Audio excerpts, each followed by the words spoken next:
Welcome to the Church Leadership Podcast, your weekly source for encouraging and equipping local church leaders, with your hosts, Mark Gainey and Andy Frazier. In each episode, Andy and Mark sit down with church leaders that you should know. We believe these honest conversations will be helpful and encouraging to you as you lead the local church. Here is this week's episode. Welcome to episode number 78 of the Church Leadership Podcast. We're so glad you're listening in today's conversation. We know you're going to be encouraged. Before we get to that content, though, I want to remind you, if you're new to our podcast, we want to say a special welcome to you. Every week, the conversations we have, our mission is to encourage and equip you to better lead in your local church. And we know that today's episode is going to do just that. And if you like what you hear, we invite you to subscribe, using YouTube or your favorite podcast listening app. And we also would love for you to rate our podcast. Really easy way to do that. You can go to rateourpodcast.com/CLP. That would help us get the word out about our podcast. And we would need your help to do that. So we appreciate it. And now for today's conversation. Thank you so much for joining us on this week's episode of the Church Leadership Podcast. We have a special guest with us this week, our friend Tyler Eiland. Tyler serves as the Associational Mission Strategist for the Chilton Baptist Association, and he's a fellow Alabamian here. He is a pastor who has transitioned into this role, and we are so glad to have you on the podcast this week, Tyler. Yeah, it's great to be with you guys. I appreciate the invitation to come and share a little bit about my story.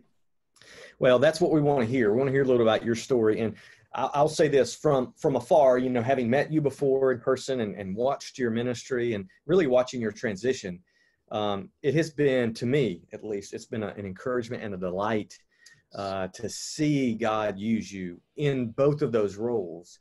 And so if you don't mind, give us some insight. Share a little bit of that inside information of your heart and just the story of you making that transition and how God got you there and what it's been like in that transition.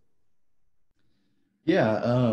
So just a little bit about my background and this particular role that I was been very excited to serve as Associational Mission Strategist, because I don't know if you guys have ever experienced this, or I'm sure a lot of listeners have experienced this, but you look back over your life and you kind of wonder sometimes, Lord, why did you lead me through so many different transitions in ministry? And so my wife and I and our family, I joke sometimes and tell people I've done everything just about except direct the WMU, because I think I'm eliminated from that based on my gender. But we've been international missionaries serving in Congo. We planted a church, attempted to plant a church in the Midwest in Springfield, Missouri. I was a bivocational pastor working night shift while we were in Missouri. So we've done everything. I've been full-time, part-time, bivo, and really we've done a lot and moved around. We feel like we've been around the world and back. And I look back on that, and a lot of times I've wondered why, because I was trained and mentored, and I still agree with this. Hey, put down roots and stay somewhere, and that's how you'll have a significant impact. By just getting rooted somewhere and staying there over the long term. And that was always my desire, even with Africa. But things outside of our control have led us to always seem to shift and move. And I look back over that, and I look at this role of being an associational missionary, mission strategist, and I can see now how all of those things and all of those experiences of being a missionary overseas, of being a church planner for a short period of time, of being a bivocational associate pastor of discipleship in a church revitalization context, how all of that stuff was a part of the tapestry, the mosaic of God preparing me for this role of serving as an associational mission strategist. So it's been cool to kind of be able to look back. They say hindsight's 20/20, and God's providences are best read like Hebrew backwards. And looking backwards over my life, it's cool to see how God has used all of those experiences to prepare me for this role. So that's cool. Some people say hindsight is 50-50. So, yeah. I relate, Tyler, to having that background with a lot of variety in it. Yeah. And I think it's helpful. I think it brings you to a place where you can sit at the table with a lot of different people and be able to relate to them. And I know that helps you in your ministry right now, the encouraging and helping pastors because the majority of the pastors in our state are part-time or bivocational or co-vocational, however you want to classify really around the that. country. I mean, Yeah, well, I mean, around the country, but especially here in the Southeast, we know a lot of pastors are unable to be full-time or choose to be part-time or bivocational. So that gives you a whole lot of in-depth information and experience to be able to relate to them. And that transition you made from doing all those things and including pastoring to in this role now, what kind of things have you learned from not being a pastor right now? And what thing in your short time, what kind of things are you noticing that's a difference for you looking kind of on the outside instead of being on the inside? I think, I mean, one thing that I've just noticed is, I mean, you're always, as a leader, as a pastor in particular within a church, you're always going to be facing criticism. That's just sort of part of it, serving in any kind of leadership role, but kind of not being under that same pressure that local church pastors are under. And you guys know this yourselves, but it's been different to not be the guy making those or being involved in those kind of week to week decisions, especially through this COVID-19 season. And so kind of being more of an outside observer to what's going on in the churches, it's just increased my burden and desire to encourage pastors and to pray for them and be an advocate for them with their church members. And you know, it's crazy how divisive this whole COVID-19 issue has become, and seems like the adversary is really using it to divide churches. You know, something as simple as a mask is being used to divide congregations, and so I've just really developed a heart to encourage pastors to be their advocate and encourage them and pray for them, let them know that, hey, if the whole world's upset with them about some decision they've made, at least there's one person that's here to support them and encourage them and stand with them and spur them on in their ministry. So that's been kind of a unique transition, not being involved in that week to week, Sunday to Sunday decisions, but being an encouragement to pastors as they make those decisions and face criticism. No matter what they decide, there's somebody that is going to criticize their decision. So that's so needed. Man. We really appreciate that. Knowing on the behalf of all those pastors that you're encouraging and you're their advocate. I mean, that is so needed, especially right now, more than ever. Yeah, because I mean, as a pastor, you feel alone. You know, you really do. And Yeah. Tyler, you know that. I mean, you've been there. Well, I want to drill down on something that you talked about before. I want to drill down on this a little bit because I didn't plan on asking about this, but when you're talking, it just made me think, and maybe it's just me because I can relate to this. So, you know, you've had lots of transition in ministry in your life. You mentioned several things that you've done. And so I want to drill down on that a little bit and ask you, if you don't mind sharing, Tyler, what are some of the challenges and struggles you've faced in all those transitions? Because look, I've been there, and I've had more transition than I want in my life, and there are family struggles. There were, personal struggles. There were times I questioned myself. Am I doing the right thing? Did I do the wrong thing? Am I where I'm supposed to be? Those kind of things that the evil one kind of puts in your mind. And I think a lot of our listeners have been through transition or thinking about it. So what are some struggles you face, challenges you face, but also what are some blessings that you have experienced in the middle of those transitions? Yeah, I think in the midst of all of the transitions, and they've almost all of the transitions, not all of them, but a big portion of them, they've been challenging. And so when we transitioned to Africa, of course, that was difficult for family members. And when we went to Africa, we had a 1-year-old daughter. She turned 1 2 days after we got to Congo. And then we had our middle child while we were there. She was born in Nairobi, Kenya, my middle daughter. And so that was a rough transition. And then we had to come back from Congo. That was an abrupt transition. We had to take a medical resignation because we had some health struggles in our family. And Wow. And so we literally had about a 2-week turnaround where we packed up everything and still just left a lot of stuff. We came back from Africa with 6 suitcases and 2 kids. Now, did you And, sell your stuff before you left? I mean, did you sell your house and car and all that? Well, you know, the house, we didn't own it. It was, we were renting it. And so, but we did literally, my wife in particular, we had a week before our flight left. And so we had to touch everything in our household there that we had accumulated over 2 years, which is not a whole lot of time, but I had to touch it all and say, okay, are we going to try to put this in a suitcase?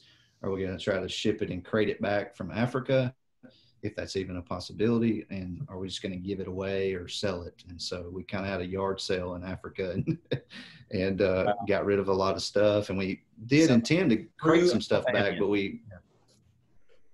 that's right.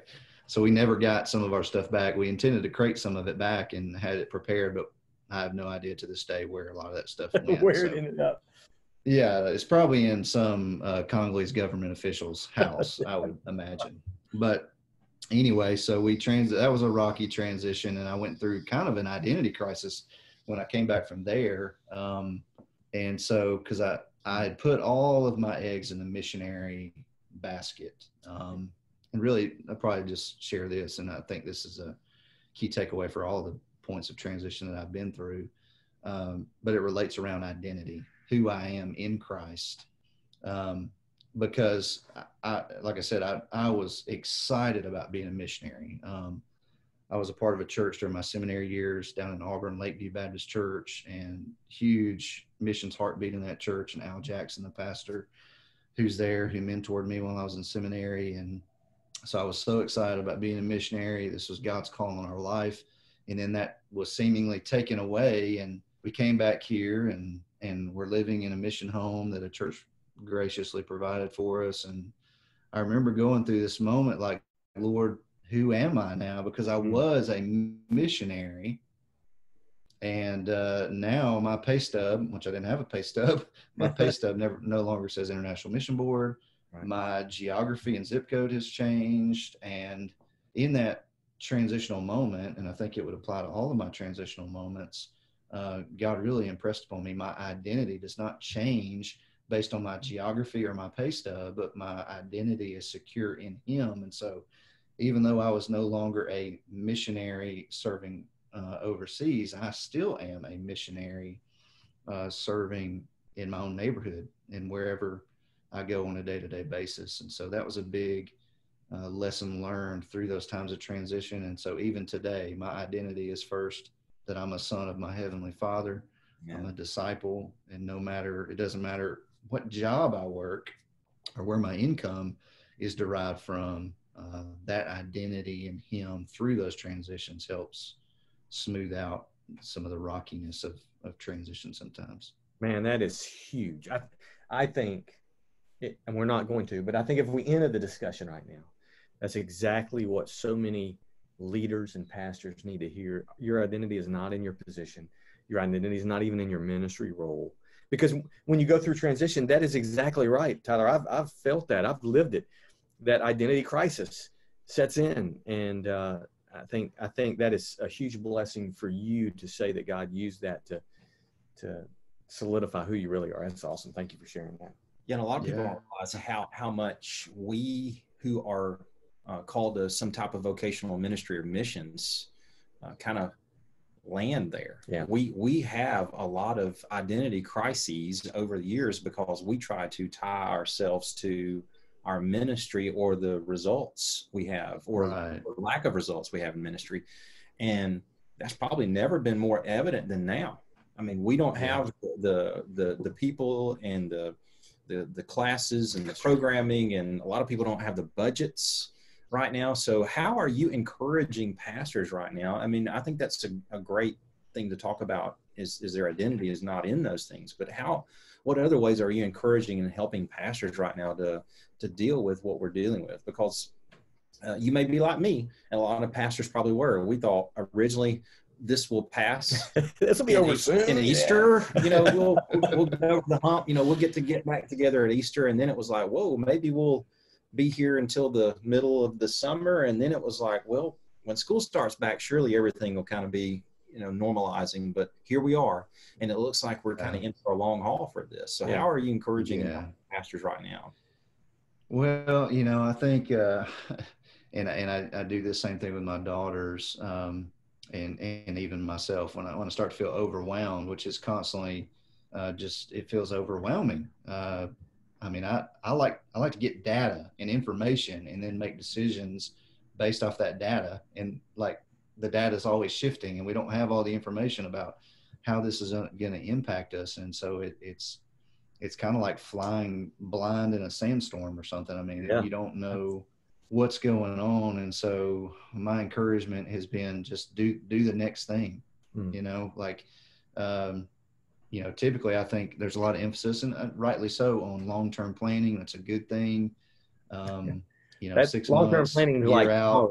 Yeah. Yeah. And I'm that guy that like this. I love long-range planning. Like when I planned my preaching calendar when I was a pastor, I had it planned a year in advance. So I'm that guy. Like I want a spreadsheet that tells me the trajectory and where I'm going.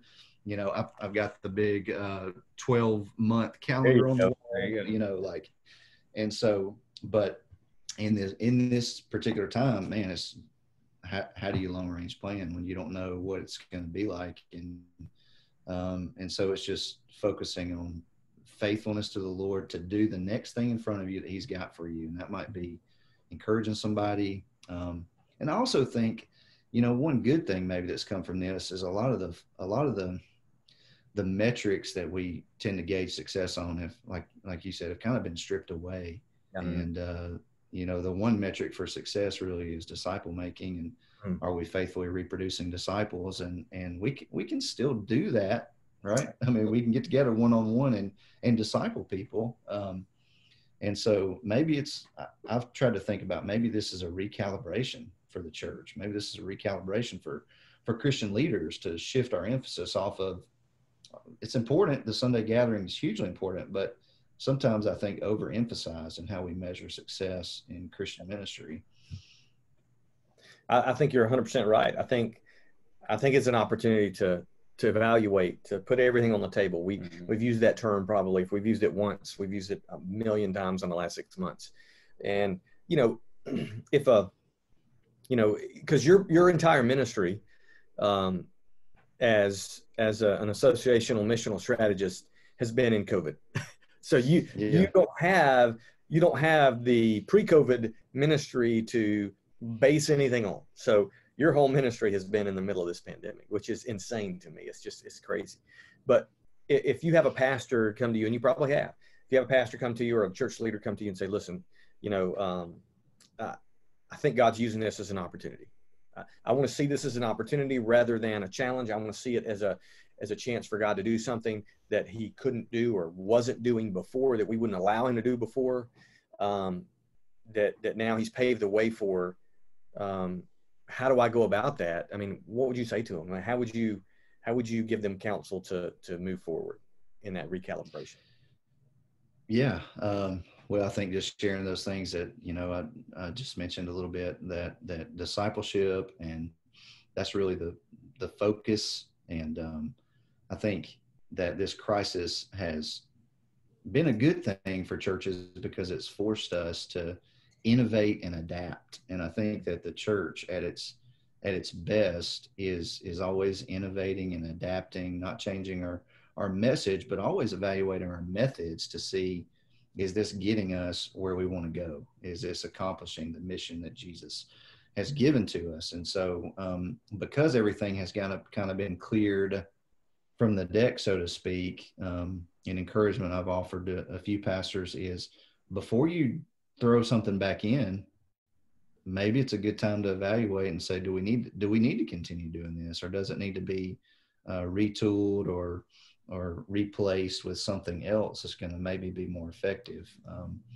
And so encouraging them just to not be afraid to kind of assess those things as they're adding things back into their schedule, their church calendar, to reassess and see if it's really helping them make disciples and move forward. So, yeah. Is there any way that we can tie something to health because, hey, I don't think that's healthy anymore. We need to stop doing that. We don't need to add that back, right? I mean, we joke, but seriously, it's exactly right, Tyler. I think we talked about this on this podcast before. If people could just see things as an opportunity given by God to get back to doing church the way God designed it, oh man, what an incredible outcome we could have. Yeah, what opportunity we have right now to streamline and make what we're doing more effective. We use the term a lot. What's mission critical? It's an opportunity to repurpose, to even to stop doing some things or to do some new things that we need to, because it's all about what you said. It's all about fulfilling the Great Commission. How do we go out and make disciples? And that is not impossible in a pandemic. It's not impossible in the midst of persecution. Right. And I think we're starting to see now the bed we've made, and we're laying in it in the midst of all of it. So how can we kind of step back, like you said, use that term? How can we evaluate? How can we prayerfully consider what we were doing versus what we need to be doing? Because we don't know what's up ahead. We, like you said, what is our next thing that we need to be doing and be faithful to right now to help us? That's fantastic. Yeah. I think a lot of us needed to hear. So maybe there's one more thing. Maybe there's something else in your mind as we've talked today through all of this, through your talking about your experience and transition and your current ministry in our crisis that we're trying to help our churches through. What maybe in your mind right now would you like to say to somebody who's listening, who maybe they're discouraged, or maybe they don't know the next thing they need to do, or maybe they feel like they are alone in ministry and they don't have the support like the pastors in your association have? How could you kind of maybe share something in our closing time to encourage them? Yeah, I would say I'm right there with them, to be totally honest with you, feeling like you don't know what to do. And so I'm pretty young for this role. I think I'm the youngest, me, and I think there's one other guy I actually went to Sanford with that we graduated together, David Hobson at Mud Creek Association. I think we're the same age, but I think we're two of the youngest people in this role of AMS. And to be honest with you, there's weeks and months where I had that trajectory laid out. I had a solid foundation laid for me here in our association, but because of COVID and all the disruption, there's a lot of times where I'm like, I don't know what to do. We're making plans for our annual meeting right now, trying to decide how to do that, how to modify it in October, and all those things and all those details. We had agonizing decisions this summer about, do we do our kids camp? Do we cancel it? Do we try to modify it? And kind of, I guess one thing that has helped me, and I wish I knew the reference right off mind, and I should know it. It's in the Old Testament, but and I can't even remember who said it, but when I don't know what to do, my eyes are on you. You guys know where that reference is? Or but anyway, that passage has really stuck. Second Chronicles. Mm-hmm. Okay, I thought that might have been where it was, but I wasn't totally positive. So, but just that, like, I think sometimes, especially as Christian leaders, one of the constant threats to us is self-assuredness or self-confidence, or we've got this strategy, we've got this plan, we've got everything mapped out for how we think this strategic plan, where it's going to take us and where it's going to lead, and we can lose our trust and our desperation for Jesus, like in the midst of that. And so, I know that in our experience of going to Africa, and I always talk about Africa, and I feel like I talk about it too much, but it was such a formative time in our lives, because in going there, a lot of things got exposed in me. A lot of kind of props got knocked out from under me when I was there. And you really get desperate for the Lord when you have those props kind of knocked away from you. And so that would be my encouragement is, if you don't know what to do, don't let that be a discouragement, but let that uncertainty drive you to Jesus, and just say, Lord, I don't know what to do, but my eyes are on you. I'm going to fix my attention on you and follow you step by step through this That's difficulty. fantastic, Tyler. I mean, what you just said right there, I mean, our growing dependence on the Lord, what you learned in 2 years in the Congo and Africa, a lot of pastors are experiencing something very similar to that right now. I mean, we feel like we are waking up every day in a foreign place, attempting to do ministry in a way we've never been prepared to do ministry. So that's fantastic. Our eyes should be on the Lord and complete, total dependence on Him in what we're to do next. That's great. Well, man, that was so encouraging to me. I needed to have this conversation today. So we just thank you for joining us, man. We appreciate you spending some time just to let us pick your brain. Yeah, thank you guys so much. I, again, appreciate the invitation, and hopefully something that I've shared brought some encouragement to others that listen to the podcast as well. So, we know people who have listened today are definitely going to be helped. Yeah, they're going to be encouraged and equipped. So we appreciate it, and we'll see you guys next time. Thank you for listening.